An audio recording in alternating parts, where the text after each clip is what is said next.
देखो रमज़ान में दो ही चीज़ें, एक रोज़ा और एक तरावी। जिस चीज़ का पहले से इस्तिकबाल किया जाता है ना, पहले से उसका इकराम हो जाता है। मेहमान आने के बाद इकराम करेंगे वो मज़ा नहीं आएगा। तो रमज़ान में दो काम कर ले, रोज़े तो रखने ही है, वो तो फ़र्ज़ रोज़े हैं। दूसरा काम ये करना है कि तरावी में, एक भी तरावी में आपने सुस्ती कर ली ना, तो बस फिर पूरा रमज़ान तरावी आपसे बोलो गई। शुरू से इस बात का एहतमाम करना है भाई, वॉशरूम से, क़ज़ाए हाजत से, खाने पीने से, ईशा की नमाज से आधा घंटा पहले फारिग हो जाए आप। समझ रहे कि नहीं समझ रहे? और पहले से मस्जिद में सफ पे आके जगह घेर लें। तरावी जो पहली सफ में पढ़ने का मजा है वो आठवीं सफ में गरीबी वाले लोग चल रहे होते हैं, जो ट्राई करने के लिए पढ़ रहे हैं। कोई काम वाम नहीं है, चलो बैठ जाते हैं, रुकू में जाएगा तो बैठ जाएंगे, लंबी हो गई तो छोड़ो यार, ठीक है ना।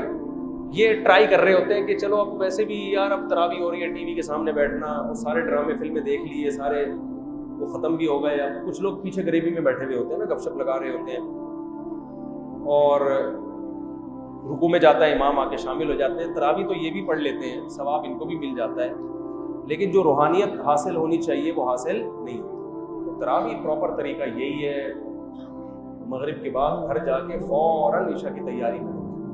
अच्छा, एक काम ये भी करें, इफ्तारी में मीठा ज़्यादा ना खाएं, वरना तरावी नहीं पड़ी जाती। देखो इफ्तारी में खाना क्या है, रमज़ान जो है ना, सेहत बनाने का बड़ा बेहतरीन नुस्खा है। इसमें अल्लाह आपको मौका देता है, अभी कोलेस्ट्रॉल को ख़त्म करवा दो। लेकिन रमज़ान में लोगों का मोटापा कम होने के बजाय बढ़ता है, क्योंकि इफ्तारी में तबीयत से तेल वाले पकोड़े फोड़ते हैं, तबीयत से बिरयानियाँ खाई जाती हैं, चाट और ये और वो एक ही दम इतना खाया जाता है कि आम दिनों में डिवाइड करके खाते थे, थोड़ा गनीमत थी, अब एकदम फोड़ते हैं। तो सेहत बनने के बजाय बिगड़ती, और रमज़ान में मौतें भी होती हैं वो।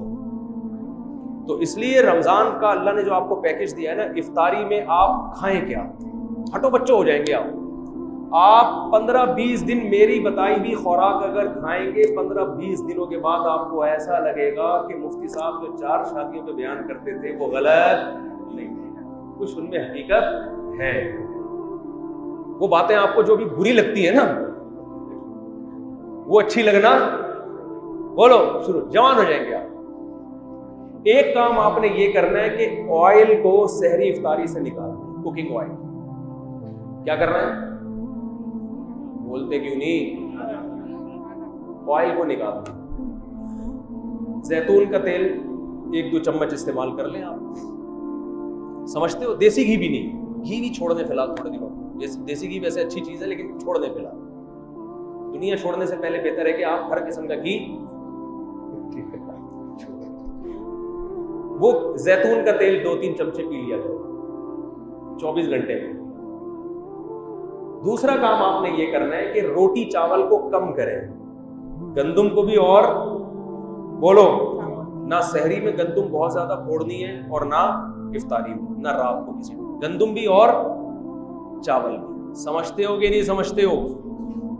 ज्यादा जो आपने फोकस करना है ना, वो खजूर बहुत पावरफुल चीज है, पेट नहीं भरता उससे, मगर जो काम रोटी करती है ना, और जो एनर्जी चाहिए वो खजूर से हमें ज्यादा मिलती है। हमारे यहाँ इफ्तारी में खजूर के साथ इतनी ज्यादती होती है कि एक खजूर की सुन्नत समझ के रोजा इफ्तार किया और फिर डायरेक्ट आ गए बिरयानी पे, कोल्ड ड्रिंक पे। अबे ये पेट भर के खाओ यार, तबीयत से खाओ, इस वक्त हजम भी होगी, जुज़्वे बदन भी बनेगी। आम तौर पे खजूर आसान नहीं होती हजम करना, खजूर आसानी से भी कितना कुछ खाया हुआ होता है, खजूर के लिए मैदा तैयार ही नहीं होता। इफ्तारी में आप तजर्बा करके देख ले, जितनी भी खजूरें खा ले आपका पेट खराब नहीं होगा। तो ज्यादा खाएं खजूरें, और ये कोल्ड ड्रिंक को एक तरफ रखें आप। अगर आप अव्वल तो शरबत, मैं तो कभी भी इफ्तारी में शरबत नहीं पीता, क्योंकि इफ्तारी में तजर्बा है कि शरबत अगर आपने पी लिया या पेट भर के रोटी खा ली तो मगरिब पड़ते ही आप टोन हो जाते हो, किसी काम के तरावी के काबिल तो आप रहोगे। टनाटन, बस मैं हूँ सुन्नी टनाटन वाला हिसाब,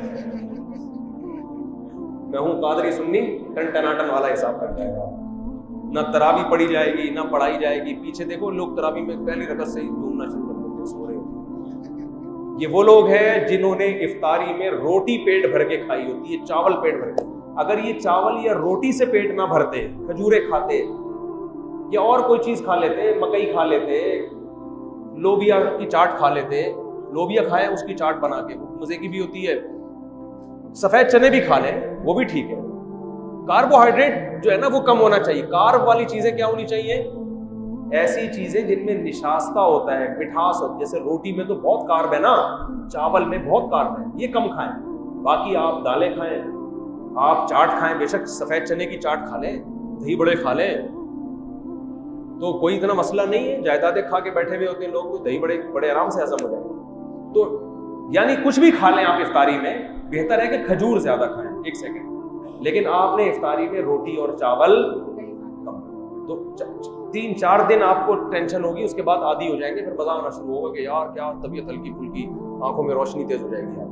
तो सहरी में भी आपने रोटी और चावल को कम करना है और ऑयली चीजों को, और इफ्तारी में भी रोटी चावल को आपने कम करना है। जब भूख लगे लोबिया की चाट खा ली या सफेद चने की चाट खा ली या काले चने की चाट, पकोड़े भी इतना कोई मसला नहीं करेंगे, पकोड़े भी खा, बेसन है ना वो भी इतना मसला नहीं करेगा पकोड़ा। ज्यादा जो टेंशन देगी ना आपको रोटी और चावल और ये कोल्ड ड्रिंक और शरबत पियो टुन।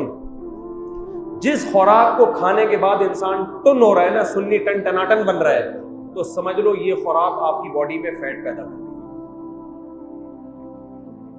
ये खुराक क्या कर रही है आपकी बॉडी में? ये उसूल याद रखो। शरबत पीते ही टुन होती है, तबीयत की नहीं होती तो तजर्बा करके देख ले। इसका मतलब ये क्या पैदा कर रही है? फैट। ये बॉडी को मोटा कर रही है। रोटी खाते ही तबीयत क्या हो जाती है? एकदम आदमी को गुनूद की। ये क्या कर रही है?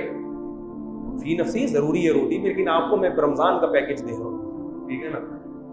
और चावल को भी आधी रोटी खा लें बस, बहुत है। बाकी दूसरी चीज फल फ्रूट को फोकस, गोश्त खाएं तबीयत से। अल्लाह ने अगर पैसा दिया, गोश्त खाएं, मछली खाएं, गोश्त खाएं, ये चीजें खाएंगे फायदा होगा, नुकसान नहीं होगा। लेकिन रोटी चावल अगर आपने उसी स्पीड से फोड़ना शुरू किए जिस स्पीड से आप खा रहे हैं, तो रमजान आपको कोलेस्ट्रॉल का तोहफा देकर जाएगा, फैट चढ़ा के जाएगा, आंखों की बीनाई खराब हो जाएगी आपकी, शुगर की बीमारी पैदा होगी, हार्ट अटैक के खतरे। बहुत से लोग इफ्तारी करते ही लेटे तो उठे, पुलिस भी आके उठाया, पुलिस से भी ऐसे कई केसेस मेरे सामने आए हैं कि सहरी खा के सोए थे और पुलिस भी उनको नहीं उठा, क्योंकि सहरी में जिस किस्म की चीजें खाई हैं उनके बाद अगर बंदा उठ जाए तो ये हैरानगी की बात है कि आप उठे कैसे। आपने तो उठने का कोई ऑप्शन, खजला खा रहे हैं सहरी में, इतना ऑयल से भरा हुआ होता है, पीनिया खा रहे हैं, और ये ऑयल भी मार्केटों का ऑयल जिसका पता नहीं है कि ये किस चीज का तेल है। तो इसलिए थोड़ा सा अपने आप को तमीज से ले आए ना, लेमन पिया करें और विटामिन सी मिलता है, तो इससे आप देखो ऐसे निथर जाओगे, हटो बच्चो हो जाओगे। आप ईद की चांद आपको सबसे पहले नजर आएगा, आपकी आंखें इतनी तेज हो जाएंगी, सबसे पहले आपको चांद नजर आएगा, आप बोलोगे वाह भाई सुभान अल्लाह। तो बहुत फायदा होगा, लेकिन 1 हफ्ते की प्रैक्टिस करनी पड़ेगी इसके लिए, और इससे कोई कमजोरी नहीं होगी। ये रोटी खत्म नहीं करनी है, याद रखो, कम करनी है। खत्म करने से नुकसान होगा। चावल भी खत्म नहीं करना है, बहुत कम करना है। बाकी गोश्त को ज्यादा फोकस करना है, दूध पिए, गोश्त खाएं, खजूरें खाएं और शरबत ना पिए। चीनी का इस्तेमाल बोलो बिल्कुल लाइफ से वैसे ही चीनी निकाल देनी चाहिए। तो ये बड़ा खानदानी पैकेज है, बड़ा मजा आएगा आपको। जी क्या कह रहे हैं आप? देखो एक बात याद रखो, एक टाइम खाया करो। इफ्तारी में भी खा रहे हैं, फिर मगरिब की नमाज पढ़ के भी खा रहे हैं, ये पागलों वाली हरकत है। वो तो बेहतरीन, ये तो बहुत अच्छा काम है। मेरी तो आदत है, हाँ मुझे पता है, मेरी तो आदत है, मैं हमारे यहाँ 15 मिनट बाद मगरिब की नमाज होती है, मैं इफ्तारी में खा लेता हूँ जितना खाना होता है, उसके बाद बस खत्म। बहुत अगर कभी तरावी के बाद भूख लगी तो खा लिया, वरना नहीं। लोग क्या कर रहे हैं, पहले इफ्तारी में खाते हैं, फिर मगरिब की नमाज पढ़ के आएंगे, फिर जाके खाना खाएंगे। हालांकि उनको पता है कि हमारी भूख, क्योंकि जब वक्फा आता है ना तो भूख नहीं रहती, तो ये पेट खराब होता है। रमजान में बीमारियां कम होने के बजाय बढ़ती हैं, तो रमजान बदनाम होता है इससे। वो हालांकि रमजान का कसूर नहीं है, वो आपका अपना कसूर है। तो अगर आपने इफ्तारी के फौरन बाद खाना खाना है तो इफ्तारी में 2-3 खजूरें खाएं, नमाज पढ़ें, फिर खाना खाएं। लेकिन अगर नहीं है तो फिर तमीज से खाना खाएं। और मस्जिद के इमाम को बोले कि थोड़ा लेट पढ़ा दो भाई, कोई भागे नहीं जा रहे यार, थोड़ा 1 महीना है, खाने तो दो तमीज से। वो भी खड़े हुए होते हैं मौज़िन साहब, बस इधर आधा जल्दी जल्दी खा रहा है और उधर अजान की आवाज आ गई, जुगाली करते हुए आ रहे होते हैं मस्जिद में। मैंने तो देखा चलते चलते दस्तरखान से पकौड़ा पकड़ रहे होते हैं कि जमात नहीं पढ़नी और चलते चलते हर एक पकौड़ा। यहाँ मगरिब की नमाज में ताखीर जायज़ नहीं है, लेकिन एक औज़र है, तो हम तो कोशिश करते हैं अजान और मगरिब में कम से कम 15 मिनट में भी जिस कमबख्त का पेट ना भरे ना, तो ये पेट नहीं है, ये लालू खेत है। ये कुछ भी खाएगा इसका पेट नहीं भर सकता। इसको फोकस करें, बहुत फायदा होगा इंशाअल्लाह, सेहत बड़ी खानदानी हो जाएगी। अल्लाह अमल की तौफीक अता फरमाए।